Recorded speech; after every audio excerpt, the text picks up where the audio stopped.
Halo semuanya, apa kabar? Kembali lagi di channel YouTube Ide Bisnis Sukses.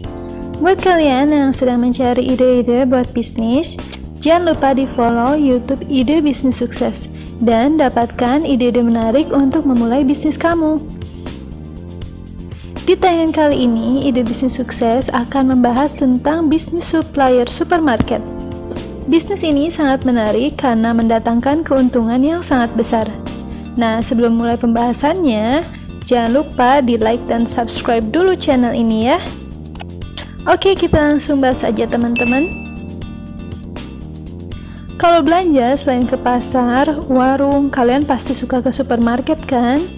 Nah, kalian pernah nggak lihat berapa banyak orang-orang yang datang berkunjung ke supermarket yang selalu datang silih berganti? Perputarannya sangat cepat sekali.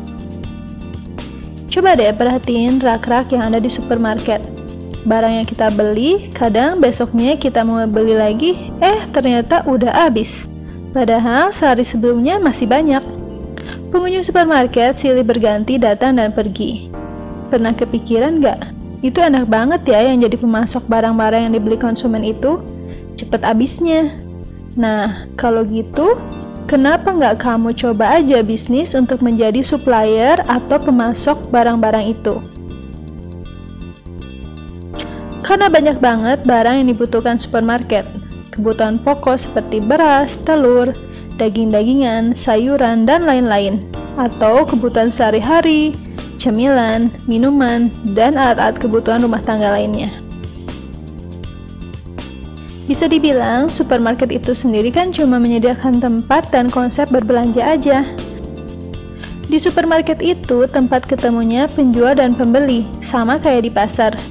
Bedanya, kita titip barang, mensuplai atau memasok barang, kita pulang, terus kita tunggu pembayarannya. Misal nih, sesuai perjanjian, seminggu sekali atau 2 minggu sekali, atau sebulan sekali tergantung termin pembayaran yang sudah ditentukan.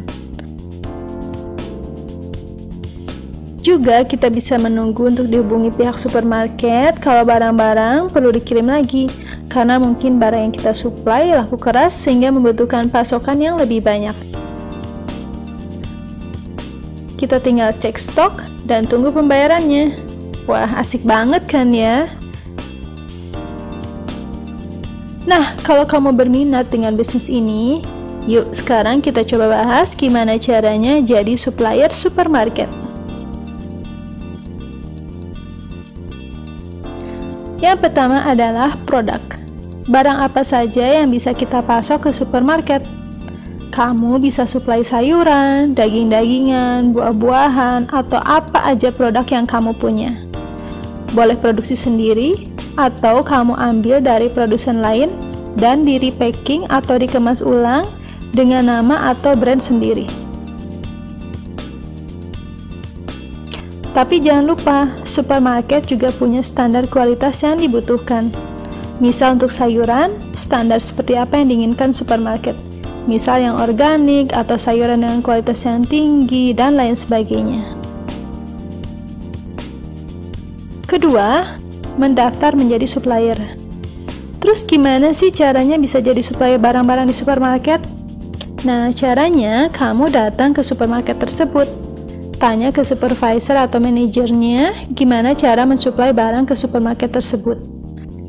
Biasanya ada kantor pusatnya, tempat di mana pemasok barang bisa memasukkan barang.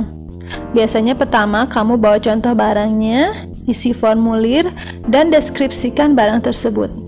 Biasanya barang ditinggal dan nanti dihubungi untuk keputusan apakah barang kita bisa masuk atau lolos atau tidaknya. Biasanya jawabannya sekitar semingguan, mereka akan memberi kabar. Dan biasanya ada biayanya juga, misalnya sebesar 10.000 atau gratis untuk setiap formulir.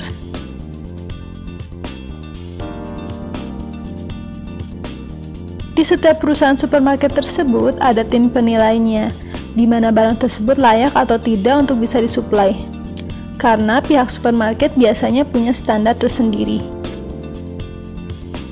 Misal untuk makanan nih, apakah ada izin PIRT-nya atau BPOM, sertifikasi halal, tanggal kadaluarsa, informasi produk, kemasannya, atau apakah produk tersebut, misalnya makanan, memerlukan pendingin atau kulkas untuk penyimpanannya, dan sebagainya. Agak-agak ribet sih di awal karena semuanya harus sesuai standar prosedur mereka. Pihak supermarket juga nggak mau kena tegur pemerintah, apalagi sampai dicabut izin usahanya gara-gara masuk barang yang seharusnya dilarang. Jadi semuanya harus melewati prosedur yang sudah ditetapkan. Tapi kalau misalnya produk kamu sudah dinyatakan sesuai standar, maka kamu bisa menjadi supplier di supermarket tersebut. Yang ketiga, kamu bisa mendaftarkan diri secara perseorangan atau badan hukum, CV atau PT. Dan pastikan kamu sudah punya NPWP juga.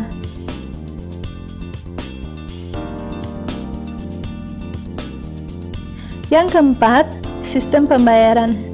Biasanya sistem pembayaran itu adalah sistem konsinyasi atau pembayaran dilakukan apabila barang sudah laku terjual pada konsumen. Biasanya ada beberapa pilihan pembayaran lain, tetapi kebanyakan yang dipakai adalah sistem konsinyasi. Pembayarannya pun biasanya ditentukan dengan termin apakah 2 minggu sekali atau sebulan sekali, nanti dibuat kesepakatannya. Nah, itu dia teman-teman pembahasan tentang ide bisnis untuk menjadi supplier supermarket.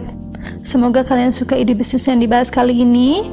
Dan buat kamu yang sedang mencari ide usaha, semoga bisa menjadikannya referensi untuk memulai bisnis kamu. So, jangan lupa di like dan subscribe channel Ide Bisnis Sukses ini. Salam sukses dan semangat!